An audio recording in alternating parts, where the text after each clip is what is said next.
Bonjour, bonsoir à tout le monde. Naël Soussou, Stéphanie. Naël Soussou, recette à Sika. Les alliés à Jollof Rice. L'osabula ina mapapa soso. Non, c'est pour la mingi. Ceux qui vont s'abonner, subscribe, bon aimer et puis bon partager. Nous allons prendre la bino. Lelo, tous en a ça, il y a tomate, il y a concentré, matungulu, salt, oil, barbecue seasoning pour la sauce on a du saut. Dans le ça la moi goût pour le quoi il y a barbecue, pour la tenue en libanda. Tous en a ça, il y a paprika. On a ça, il y a hot and spicy seasoning. Pour ça la moi Philippine la sauce on a. On a ça céleri. Tout ça pour ça jimbo, ndembi, tomate à canne, kibia tomate. Moi pilipili ya poussière pour na chana moi loso et ça la moi pilipili na loso. Muscade. Tout ça pour ça ya bay leaf na black pepper. Non c'est la ma papua soso de na lobaki na loso na ngayango wana. On a assaisonné sauce nanga. Sauce nanga na sokola qui yango bien. Tu vois qu'on a citron. Nous on va salter surtout les propres. On a tous les saletés. Du coup pour la sauce. Non cha muscade. Muscade nanga yango yo. Cha muscade. Tu moi black pepper. Okay. Comme on la mesure, just eyeballing it. Na tiens ingrédient nanga oyo ya barbecue, puis ça la moma goût ya barbecue le qu'on a tomate en libanda. Non ta ka mesure bloc nanga. Un coquille.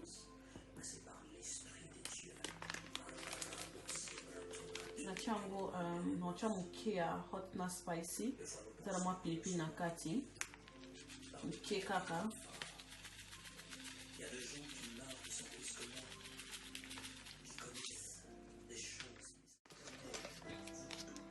na kati na ba sa paprika que ça moi couleur moi quoi rouge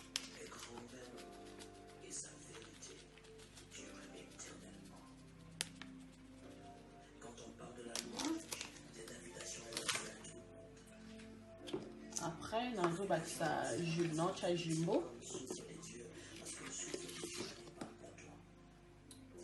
jumbo na yango na chongo mami nite pona bike blanche na chichi awa eza na mwa mungu muke on lete blanc na ngele ka mungu makasi na chichi mwa mungu ok ok kaka ota la kaka comme c'était un bloc ozo lamba na benzene oyozo baksa.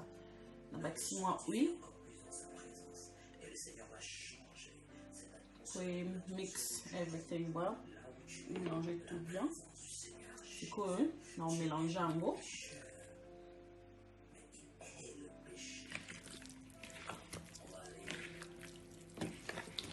On mélange en gros bien.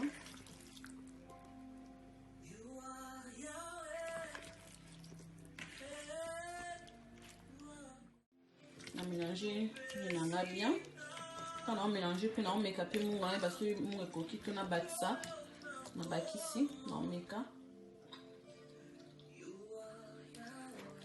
on met qui mon coquille maintenant c'est ingrédients que je connais bien ce qu'on a anti quand moi pembele va avoir mon 4 à moins 10 minutes comme ça et on a 4 à four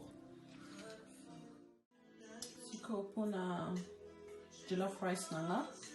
Non, c'est la nzungu nanga oezana kati nzungu nanga loso pour na lamba on a rejeté tant on mélanger tout dans on a kati nzungu ya nzungu nanga loso pour lamba on a qui est rapide pour na kota la talate non banda awa après on suksango na kati nzungu ya loso pour na la sauce nanga pour na jollof rice dans un pour ça na kati moi matungulu na ndembi awa nana moi kib nanga tomate pour le soigner à moi rouge salt, mungwa, oil, jimbo, bay leaf, muscade, pilipili pona chesa la mwa pilipili. Jollof rice bungaka na mwa pilipili ezalaka il faut ça mwa esalaka bien. Tomate nanga yango naniki tomate nanga na blend. Nakata tomate na blend na chaki ndambu ya matungulu na ndambu ya ndembe na kati na céleri na blend yango kuna mona mingi te. Donc tozongi siko kotoyo donc ça réchaud na ngai.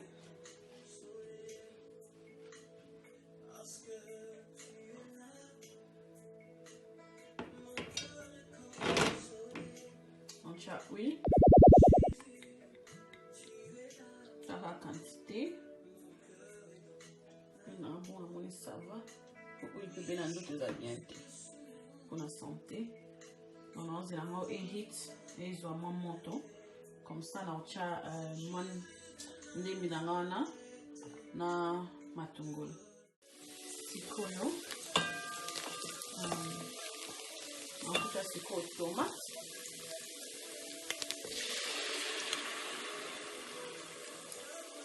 Tomate kanga mélange yango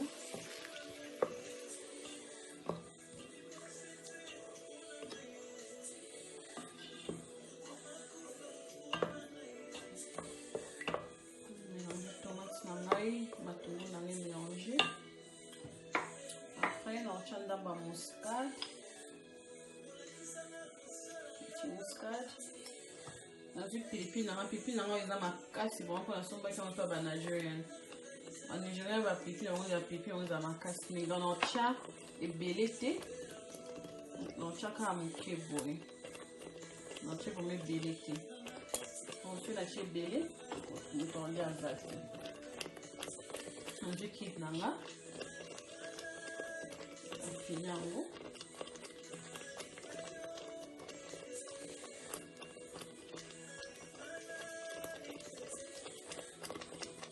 Ça jimbo voilà pour ça lorsqu'on a on en lit on a yoka moi goût et va na kati jimbo ta la kata un petit peu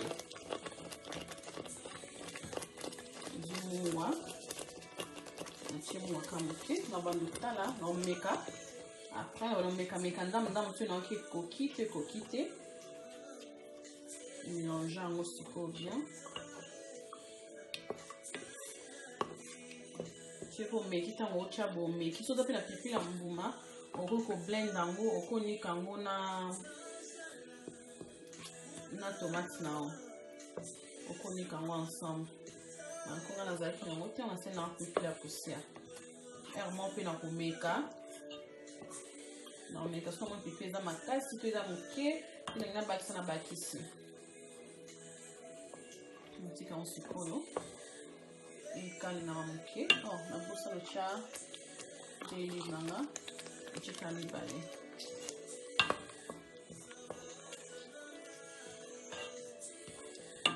C'est qu'on a ce qu'on se coupe. On a tourné le toka. Au moment où on come kamungwa, on come kabuna, on se fait des coquilles. Donc on met les sanga. On met un secours. On met des sanga qui sont en moins mouillés. Après on manga l'union surtout et qui est pour la chaki la tomate est à concentrer en lien de la langue ma casse. Ah, si on met il cale là. Tomate en secours na moni boé et belly. On met étiqueté bien normal. On a pour ça l'os on lance la l'os basmatique. C'est dans ça là. Nous est-ce que l'os on a là? Donc on a 4 ici.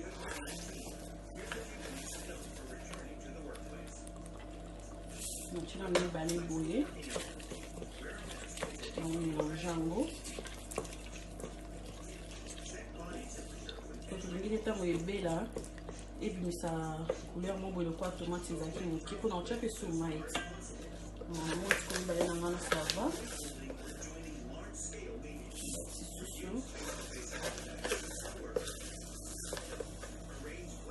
sucre bakaka meke.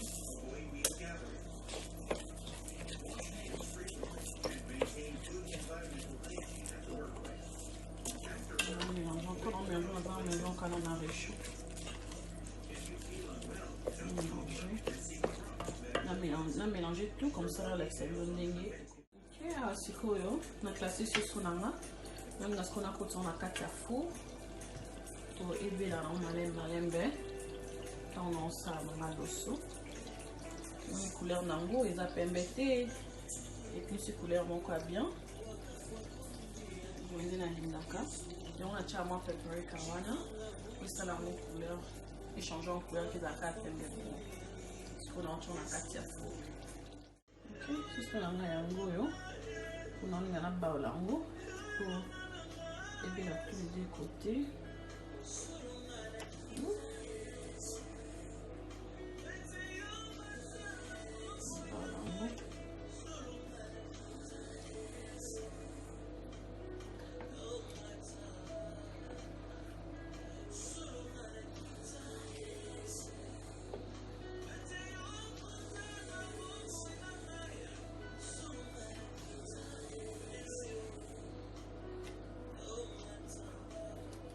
Dans la mouvoye, pour bien la pécota la moussou. Après, on va son afro. Eh, ce sont qui manie. Moi, tu l'as cassé. Musique. On a barré en ce qu'on a son afro. On souhaite à moi 20-15 minutes. On a checké on le sous. Après, s'il y a, tu oses la cralos. Sisi na kati ya four. Na kati avant na chassis sur la kati na chauffer qui four na liboso on dit qu'on a 200 on a moins 10 minutes 5 minutes chauffer le four après ce qu'on a côté ensuite on a dit mais c'est pour moi on a 10 on a 160 150 pour là on passe dessus et ce qui m'a dit on a cassé et causamo rapide et des sous goûter sous le vraiment ils ont moins soft, moins pété, ils ont deux pour comme la casse. Et voilà ce qu'on a dans l'ango, c'est ce qu'on veut. Ok, c'est la maille ango. C'est on s'en va boire pour la limite, ils ont la couleur d'ango. C'est quoi? On va maille. On maille nanga na on mesure. Pour la limite, ils ont la maille. Ils ont molo sans avec ma moko.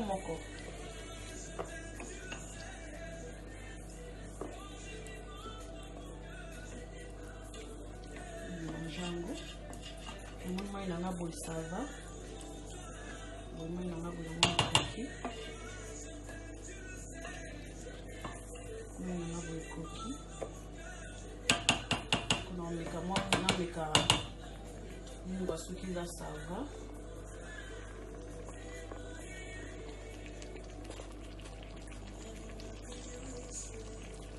On a coquille pour on a plus ça va.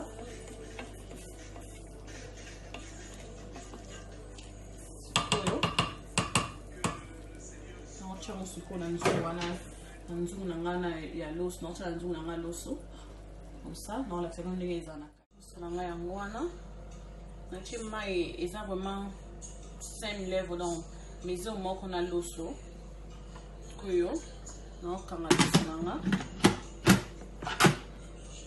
kani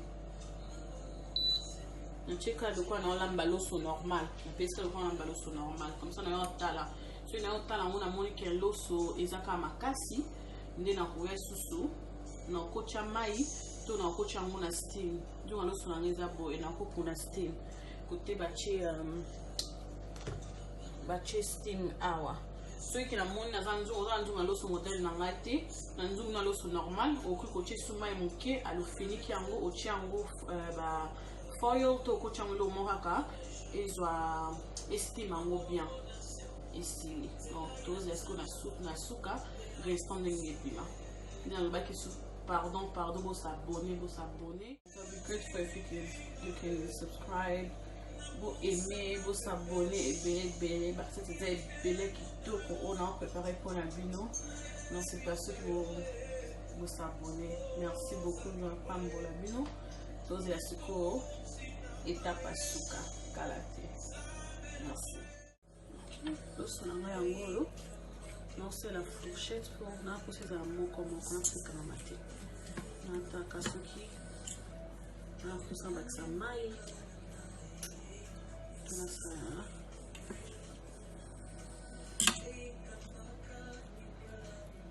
Ngolo.